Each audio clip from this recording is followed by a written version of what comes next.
Приветствуем наших подписчиков и гостей канала Эзотерика для тебя. Друзья, мы вас всех приветствуем в изобилии и достатке.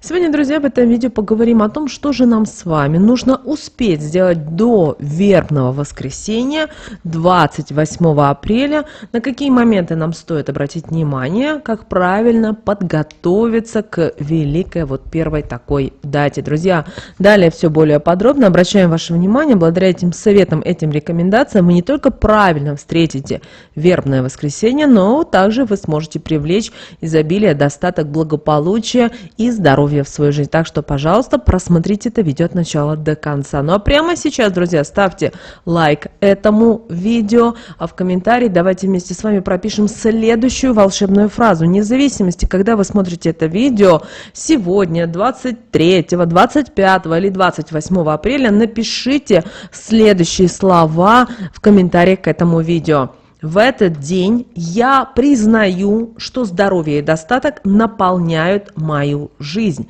Я, ваше полное имя, принимаю изобилие и здоровье, которые приходят ко мне с легкостью и радостью. Мои мысли и мои действия направлены на создание баланса и гармонии в моей жизни. Обращаю ваше внимание, что эти слова будут в описании к этому видео. Большая просьба их не просто скопировать и вставить в комментарии для того, чтобы их активировать, но и, пожалуйста, их прочитайте вслух, проговорите. Также хотим всех поблагодарить за донаты, друзья, которые вы нам отправляете. Итак, друзья, будем с вами начинать. Итак, друзья, буквально через пару дней у нас с вами вербное воскресенье. Напоминаем, в этом 2024 году у нас с вами вербное воскресенье 28 апреля. И нужно знать, что правильно нужно сделать и как подготовиться. На какие моменты обязательно вам стоит обратить внимание. Итак, друзья, давайте с вами начинать. Итак, вербное воскресенье, или по-другому этот день называется «Вход Господень в Иерусалим». Этот день отмечают в 6-ю неделю Великого Поста, накануне Страстной Седмицы и за неделю до Пасхи. Напоминаем вам, что у нас с вами Пасха в этом году 5 мая, так что у нас осталось достаточно мало времени, чтобы подготовиться, но все же. Обращаем ваше внимание, что вербное воскресенье, а точнее по церковному календарю этот день называется праздник «Вход Господень в Иерусалим», и это очень важный день, и также обращаем ваше внимание, что в этот день еще и называется вербным. И в странах, где растут пальмы, этот день называют воскресенье пальмовое. И почему именно воскресенье? Дело в том, что это день, когда Иисус Христос верхом на молодой ослице въехал в Иерусалим для того, чтобы отпраздновать там Пасху. И накануне Спаситель чудесным образом воскресил Лазаря. Помните, что у нас с вами 27 апреля Лазарева суббота, и, конечно же, этот день город торжественно приветствовал Иисуса Христа, бросал ему под ноги пальмовые ветви, и люди верили и знали уже тогда, что именно Иисус Христос и есть Мессия, который подарит свободу, ведь иудеи в те дни были под властью римлян. В России вместо пальмы и в странах бывшего СССР, да и во многих странах, где есть зима, не используют пальмовые ветви. Ведь потому что ввиду того, что природа у нас совсем другая, климат другой, поэтому мы с вами используем вербу. Это одна из самых первых растений, которые распускаются весной. Конечно, чтобы понять суть этого праздника, необходимо нам с вами обратиться и к пророчеству Ветхого Завета. Воскрешение Лазаря, нового Мессии и Спасителя народа Израиля от римского гнета. Итак, согласно древнему преданию, Лазарь был братом Марии и Марфы и жил с сестрами, и все линии Вифании неподалеку Иерусалима. Иисус Христос был частым гостем в их доме и считал Лазаря другом. Но однажды праведник тяжело заболел и скончался. После его похоронили в пещере. Но когда Спаситель пришел в Вифанию со дня смерти Лазаря, Уже прошло 4 дня. Однако Иисус Христос повелел убрать камень от пещеры и воскресил праведника. И в честь вот именно этого события установлен праздник Лазарева суббота. А на следующий день мы с вами празднуем вход Господень в Иерусалим, когда Иисус въехал в город на ослике, и множество людей встречали его, подстилая на его пути пальмовые ветви. Поэтому воскресенье после Лазаревой субботы называется вербным или пальмовым воскресеньем. А вы знаете, именно в Лазареву субботу принято готовить вербу, чтобы на следующий день осветить веточки во время церковной службы.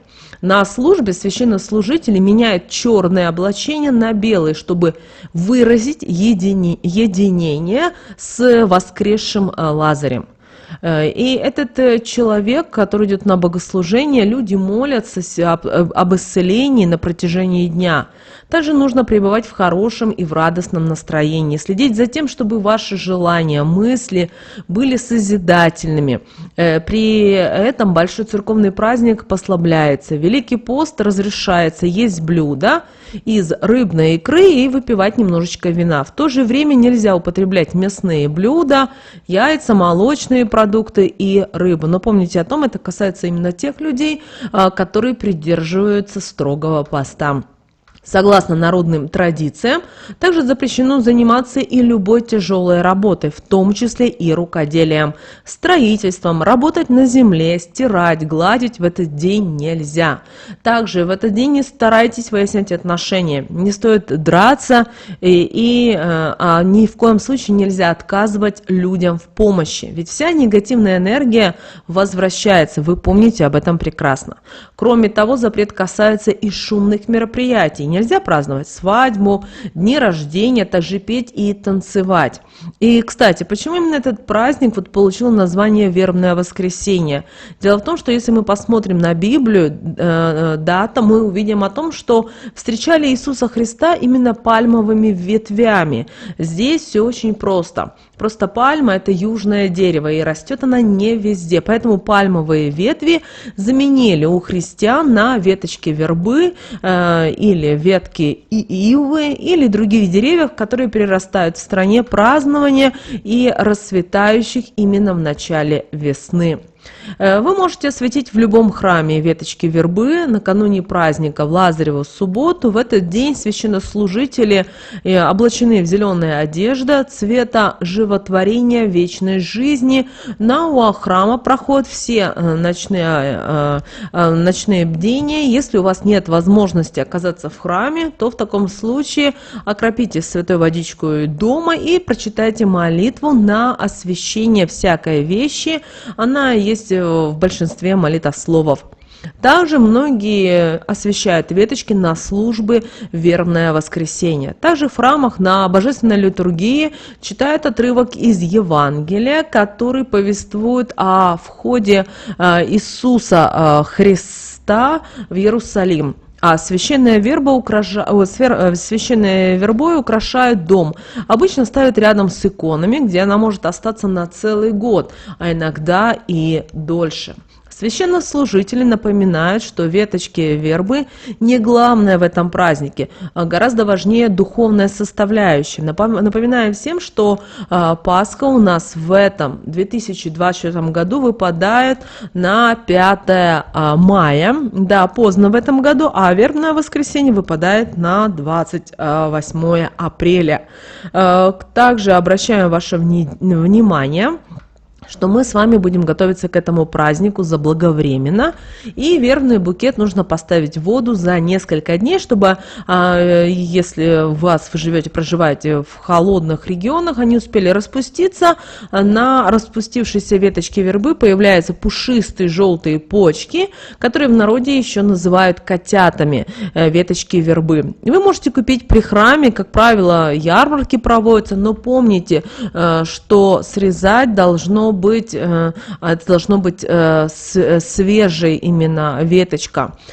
Кроме того, принято составлять такой вот букет из нечетного количества веток. Если же вы планируете срезать их самостоятельно, то выбирайте веточки с молодых и здоровых кустов, которые растут вне дорог, трасс и кладбищ. Выбрасывать освященную вербу после праздника не рекомендуется, и мы предлагаем опустить веточки по реке или придать земле и огню в определенном месте. Кроме того, некоторые веточки могут пустить корни в воде, и тогда их можно посадить в землю. Кроме того, прошлогоднюю вербу принимают в храме вместе со старыми церковными календарями и иконками. Там их умеют правильно утилизировать. Конечно же, наши предки наделяли освященную вербу особой силой и верили, что она избавляет от болезней и защищает от злых духов из глаза. Вербные сережки съедали для того, чтобы излечиться от лихорадки и простуды, а также укрепить свое здоровье и защититься от несчастных случаев. Также обращаем ваше внимание, что молодым девушкам, которые долго не могли завести детей, наши предки рекомендовали есть почки вербы в качестве лекарства от бесплодия, и освященные веточки приносили в дом, украшали ими иконы, вешали над дверью, и считалось, что растение убережет дом от удара молний, защитит скот и домочадцев.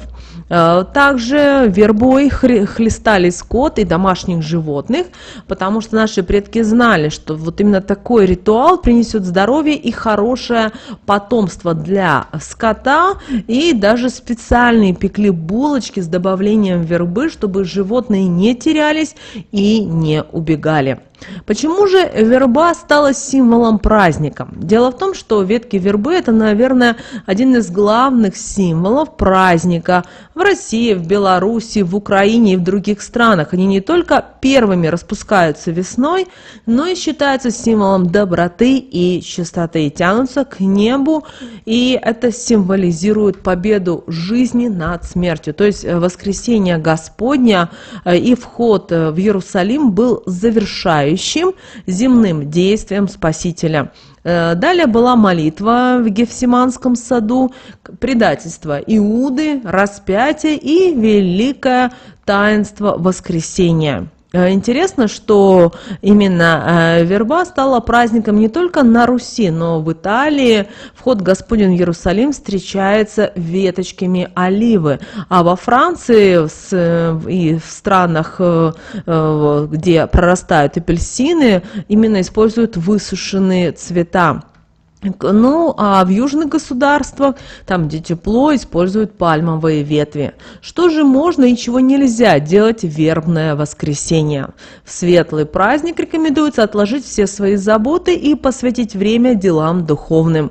Предполагается, что верующие встречают этот день в радости, как когда-то жители в Иерусалиме встречали Иисуса Христа, который победил смерть и воскресшего Лазаря. Поэтому унывать не стоит и считается в этот день особым смертным грехом. Но, конечно, нельзя предаваться сегодня тоске. Именно поэтому ходить на кладбище в вербное воскресенье накануне этого дня не рекомендуется, если поездка вас расстроит. Однако, если душа просит, ну, тогда посетите кладбище. Тогда возьмите обязательно с собой веточки вербы и обязательно обращаем ваше внимание, что нельзя конфликтовать, нельзя ругаться. Наоборот, старайтесь помириться с семьей, вместе с интересом проведите время, сходите как вариант в храм, навестите близких и родных. Конечно же, недавно возникшая традиция отправлять открытки на вербное воскресенье с пожеланиями здоровья, гармонии, благополучия. И, как правило, уже у нас в этом году это будут теплые дни весны.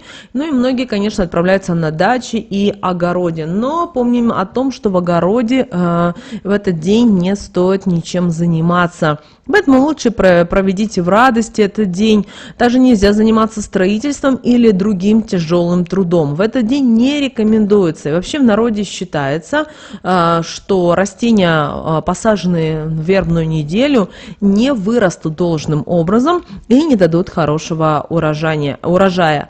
Это касается и цветов, деревьев, овощей, за исключением тех растений, которые растут вверх. Это имеется в виду подсолнух или, например, огурцы.